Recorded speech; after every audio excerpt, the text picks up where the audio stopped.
ওয়াকফ বিলের বিরুদ্ধে অর্থাৎ কেন্দ্রীয় সরকার যেভাবে সংখ্যালঘু মুসলমানদের একের পর এক জিনিসে হস্তক্ষেপ জামানের নেক আওলাদ পীরজাদা আলহাজ হযরত মাওলানা তোহা সিদ্দিকী চাচাজান হুজুর কেবলার ডাকে আজকে আমাদের প্রস্তুতি মিটিং। বিজেপি সরকার যেভাবে সংবিধান বিরোধী অগণতান্ত্রিকভাবে এই যে বিলটা এনেছে, এই বিলের বিরুদ্ধে ফুরফুরা শরীফের থেকে যে ডাকটা, সেটার প্রতিচ্ছবি ইনশাল্লাহ আমরা 19শে ডিসেম্বর রানী রাসমণিতে দেখব।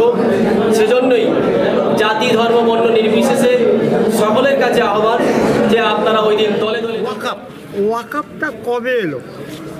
আজ থেকে 1400 বছর আগে প্রফেট হজরত মোহাম্মদ সাল্লাল্লাহু আলাইহি সাল্লাম কাছে একটা লোক এলেন। সে বলল, আমার অনেক সম্পত্তি, কি করব? আল্লাহর নবী বললেন, তুমি কিছু সম্পত্তি ওয়াকফ করে দাও। আর এই ওয়াকফ প্রপার্টি কি হবে? ওয়াকফ থেকে ইউসুফ ফ্যাক্টর অফ দি ওয়াকফ, সেখান থেকে তুমি এই কাজগুলো করবে, উৎপাদন থেকে, সেখান থেকে তুমি করবে তোমার স্কুল, কলেজ, মাদ্রাসা, মক্তব, এডুকেশন আর বিধবাদের দেখবে।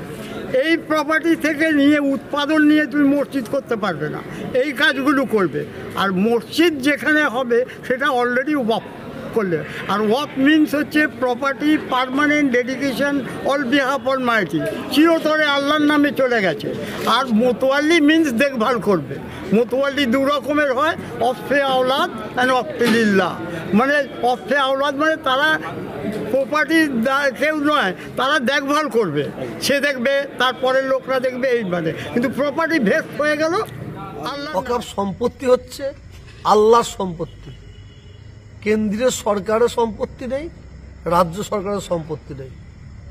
এই ওয়াকফ বিলের বিরুদ্ধে এর আগেও জনসভা হয়েছে কলকাতায়, কালকেও হবে, 30 তারিখেও হবে। সবাই কোয়ার্টার ফাইনাল সেমিফাইনাল খেলছে। আমি বাংলার মানুষকে আমি প্রস্তুত হওয়ার জন্য আমি অনুরোধ করছি। আগামী 19শে ডিসেম্বর রানী রাসমণিতে আমরা ওয়াকফ বোর্ডের বিরুদ্ধে আমরা জনসভা করব এবং সেই জনসভাটা ফাইনাল জনসভা হবে। আমি প্রত্যেকটা মানুষকে বলবো, এখানে দেওবন্দ নাই, ফুরফুরা নাই, তবলিগ নয়, কোনো জামাত নাই। এখানে আল্লাহর সম্পত্তি, আল্লাহর সম্পত্তিকে বাঁচাবার জন্য হাতে হাত রেখে আমাদের সব ভেদাভেদ ভুলে গিয়ে আমাদের একত্রিত হতে হবে। কেন? কেন্দ্রীয় সরকার জেনে গেছে যে মুসলমানদের মধ্যে ইউনিটি নাই। অতএব আমরা যে কোনো জিনিস আমরা পাস করে নেব বিল এনে। আমরাও দেখিয়ে দিতে চাই আমরা মুসলমান। আমাদের কিছু মতভেদ থাকতে পারে, জুজি মশলা থাকতে পারে, কিন্তু আমাদের হাঁড়িটা আলাদা হবে, লাঠিটা আমাদের এক থাকবে। ভারতবর্ষের যে মোদী সরকার বা বিজেপি সরকার মুসলমানদের যে ওয়াকফ সম্পত্তিকে, যে সম্পত্তির উপরে তারা হস্তক্ষেপ করে কালা আইন আনতে চাইছে, মুসলমানদের প্রপার্টির উপরে তারা হস্তক্ষেপ করতে চাইছে এবং বিভিন্ন অ্যাঙ্গেল থেকে মুসলমানদের সর্বশান্ত করার যে প্রক্রিয়া তারা শুরু করেছে, সেটাকে প্রতিরোধ করার জন্য মুজাদ্দেদুজ্জামানের নেক আওলাদ পীরজাদা আলহাজ হযরত মাওলানা তোহা সিদ্দিকী চাচাজান হুজুর কেবলার ডাকে আজকে আমাদের প্রস্তুতি মিটিং ছিল যে আমরা কিভাবে 19শে ডিসেম্বর সফলতা অর্জন আমাদের হবে, কিভাবে সাকসেসফুল হব, কোন প্রক্রিয়ায় আমাদের কাজগুলো করতে হবে। ওটা হবে কলিকাতা রানী রাসমণি এভিনিউতে হবে এবং বেলা 12টা থেকেই শুরু হবে ইনশাআল্লাহ। তো বিভিন্ন ওলামাই দিন এবং বুদ্ধিজীবী মানুষদের আজকে সকলেই ডেকেছিলেন গোটা ওয়েস্ট বেঙ্গল থেকে। সেই জন্য আমরা হাজির হয়েছিলাম এবং প্রত্যেকের মতামত বিনিময় করা হলো এখানে, এবং কোন প্রসেসে আগামী দিন আমাদের কর্মসূচিটা সুন্দর সুদূরপ্রসারী করা যায় সেই জন্য এখানে আজকে এসেছি। বাংলার জনগণের উদ্দেশ্যে কি বলবেন ওই দিনে? বাংলার হিন্দু মুসলমান জৈন খ্রিস্টান আপামর সমস্ত মানুষ, বাংলাভাষী হিন্দিভাষী মানুষদেরকে আমরা আবেদন জানাই, ওয়াকফ সম্পত্তি হচ্ছে মুসলমান পার্সোনালিটি একটা প্রপার্টি। সেই জায়গা থেকে আমরা কোনো ধর্মের মানুষের প্রপার্টির উপরে হস্তক্ষেপ করিনি। সেক্ষেত্রে আমাদের উচিত, এখানে শুধু মুসলমান বলে কোনো কথা না, এই যে জায়গা থেকে আজকে মেসেজ আমরা পাচ্ছি হিন্দু মুসলমান জৈন খ্রিস্টান একে অপরের প্রতি দুশ্মন বানিয়ে দেওয়া, গোলযোগ, উচ্ছৃঙ্খল এবং ধর্মের জায়গা থেকে ভেদাভেদ তৈরি করে সাম্প্রদায়িক উস্কানিমূলক একটা চিন্তাধারা, এর বিরুদ্ধে আমাদের প্রত্যেকের দায়িত্ব। আমরা বাংলার মানুষ, আমাদের আপামর প্রত্যেকেই জনতার এটা সোচ্চার হয়ে এর বিরুদ্ধে আমাদের প্রতিবাদ প্রতিক্রিয়া করার উচিত। তাই সকলকে অনুরোধ করব, আপনারা বাংলার বিভিন্ন প্রান্তে যারা বসবাস করছেন, হিন্দু মুসলমান জৈন খ্রিস্টান সকলকে, বিশেষত আমার মুসলমান ভাইদেরকে আবেদন করব, আপনারা প্রত্যেকেই আসুন, হাতে হাত রেখে জাতি ধর্ম নির্বিশেষে এবং নিজস্ব আকিদা আকায় যার যার যেটা আছে, কিন্তু আমরা কলেমার জায়গায় এক। সেই হিসেবে সকলকে আবেদন করব, প্রত্যেকেই আপনারা এই সমাবেশে প্রতিবাদ সভায় আপনারা অবশ্যই হাজির হন।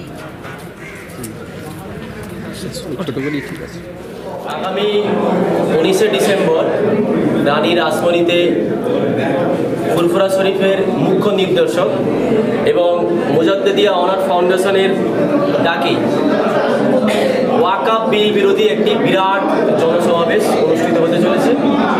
সেই বিষয়ে ছিল আজকে আমাদের এটা প্রস্তুতি সভা এবং হুজুর ডাক দিয়েছেন, এটা কেন্দ্রের বিজেপি সরকার যেভাবে সংবিধান বিরোধী অগণতান্ত্রিকভাবে এই যে বিলটা এনেছে, এই বিলের বিরুদ্ধে ফুরফুরা শরীফের থেকে এই যে ডাকটা, সেটার প্রতিচ্ছবি ইনশাল্লাহ আমরা 19শে ডিসেম্বর রানী রাসমণিতে দেখব। সেজন্যই জাতি ধর্ম বর্ণ নির্বিশেষে সকলের কাছে আহ্বান যে আপনারা ওই দিন দলে দলে যোগদান করুন। এবং বিশেষ করে আমি অনুরোধ করব যে এটা কোনো দলের মতের পথের না, এটা আমাদের অস্তিত্ব রক্ষার লড়াই। এখানে কোনো ধরনের মতবাদ, কোনো ধরনের মতের ঊর্ধ্বে উঠে গিয়ে মুসলমানদের বাঁচার লড়াই, অসাংবিধানিক এই বিলের বিরুদ্ধে আমাদের গর্জনের লড়াই। এবং সেই ডাকটা দিয়েছেন ফুরফুরা শরীফ থেকে পীরজাদা আলহাজ তোহা সিদ্দিকী, আপনারা দলে দলে যোগদান করুন। এই প্রোগ্রামে ফুরফুরা শরীফ থেকে আর কারা থাকবে? ফুরফুরা শরীফ থেকে আরও বিভিন্ন পীরজাদা এবং থাকবে। কি নাম? আমার নাম শেখ মোহাম্মদ কালিমুল্লাহ। পীরজাদা তোহা সিদ্দিকী সাহেবের প্রস্তুতি সভায় যে 19 তারিখে প্রোগ্রাম হবে, সেক্ষেত্রে প্রধান বক্তা হিসেবে উপস্থিত ছিলেন এবং বিভিন্ন নির্দেশনা দিলেন। আগামী 19শে ডিসেম্বর যে প্রোগ্রাম হবে, এই আমাদের চ্যানেলের মাধ্যমে যারা ভিডিও দেখবেন তাদের উদ্দেশ্যে কি বার্তা দেবেন? মেন জিনিস হলো, লোক এখনও বুঝতে পারেনি যে ওয়াকফটা কবে এলো। আজ থেকে 1400 বছর আগে প্রফেট হজরত মোহাম্মদ সাল্লাল্লাহু আলাইহি ওয়াসাল্লাম কাছে একটা লোক এলেন। সে বলল, আমার অনেক সম্পত্তি, কি করব? আল্লাহর নবী বললেন, তুমি কিছু সম্পত্তি ওয়াকফ করে দাও। আর এই ওয়াকফ প্রপার্টি কি হবে? ওয়াকফ থেকে ইউসুফ ফ্যাক্ট অফ দি ওয়াকফ, সেখান থেকে তুমি এই কাজগুলো করবে, উৎপাদন থেকে, সেখান থেকে তুমি করবে তোমার স্কুল, কলেজ, মাদ্রাসা, মক্তব, এডুকেশন আর বিধবাদের দেখবে। এই প্রপার্টি থেকে নিয়ে উৎপাদন নিয়ে তুমি মসজিদ করতে পারবে না, এই কাজগুলো করবে। আর মসজিদ যেখানে হবে সেটা অলরেডি ওয়াকফ করলে। আর ওয়াকফ মিনস হচ্ছে property permanent dedication all behalf Almighty, চিরতরে আল্লাহর নামে চলে গেছে। আর মোতওয়াল্লি মিনস দেখভাল করবে। মোতওয়াল্লি দু রকমের হয়, অফে আওলাদ অ্যান্ড অফে লিল্লাহ।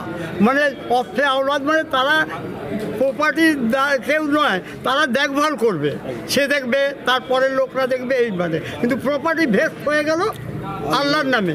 ওয়ান্স এ ভেস্ট, আইন বলছে ক্যানট ডাইভেস্ট, আর আসতে পারে না ফিরে, সেখানে আল্লাহর নামে চলে গেছে। তো এই যে সম্পত্তি নিয়ে মানে আমাদের বেঙ্গলে হলো 1934 অ্যাক্ট, তারপরে 1995-এর অ্যাক্ট, তারপরে এখন যে কেন্দ্রীয় সরকার যেভাবে করতে যাচ্ছে ওয়াকফকে একদম বাজে। সে ওয়াকফের মানি হলে যে যে আইনগুলো দিচ্ছে সেখানে বসাচ্ছে না, এটা মানার যোগ্য না। সেই জন্যে তওয়া সিদ্দিকী সাহেব মিটিং ডেকেছে রানী রাসমণি রোডের কলকাতায়। এই মিটিংকে সাকসেসফুল করার সমস্ত দরকার। আমরা সমস্ত বাংলার সমস্ত মানুষকে আহ্বান জানাচ্ছি যেন সেখানে আসে এবং সেখানে গিয়ে অল জিনিসটা বোঝে যে এই মানুষ সব বাংলার প্রত্যেকটা জেলা থেকে প্রতিবাদ জানাচ্ছে ওই আইন যে 2024-এ যে অ্যামেন্ডমেন্ট অ্যাক্ট করছো বাজে জিনিস, এটাকে চলবে না। Thank you.